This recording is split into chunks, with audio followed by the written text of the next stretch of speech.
Welcome to the Daily Dad Podcast, where we provide one lesson every day to help you with your most important job, being a dad. These are lessons inspired by ancient philosophy, by practical wisdom, and insights from dads all over the world. Thank you for listening, and we hope this helps.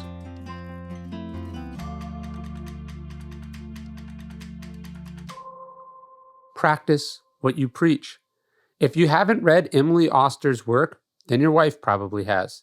She's a wonderful, brilliant economist who also has a brilliant newsletter, whose work focuses on parenting and children and its intersection with data and economics. It shouldn't surprise us that her work is brilliant and often contrarian, given the unique childhood that she had. Oster was the child of 2 professors at Yale. Her mother and father did more than just interesting work.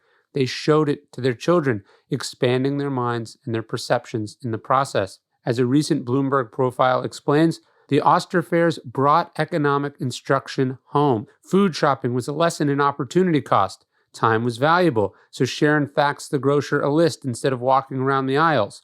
Fair would dismiss his children's pleas to switch to a shorter toll booth lane by citing no arbitrage condition, which assumes that because everyone is optimizing all the time, the possibility to improve is marginal.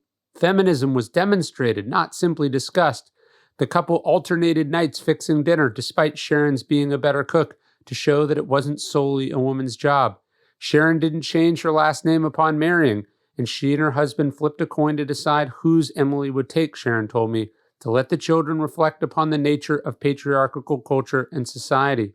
And for Emily's 2 younger brothers, they alternated last names.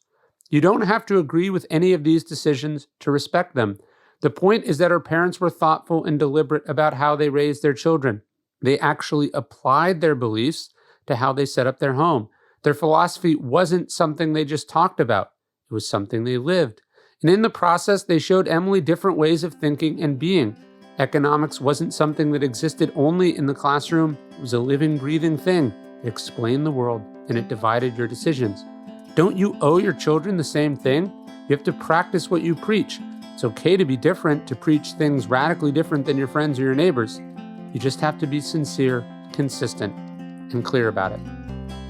Hey everyone, I've been talking about Magic Spoon a lot. I absolutely love it. My kids love it too. They have a bowl of it in the morning. Sometimes when we go for a walk, they eat it dry.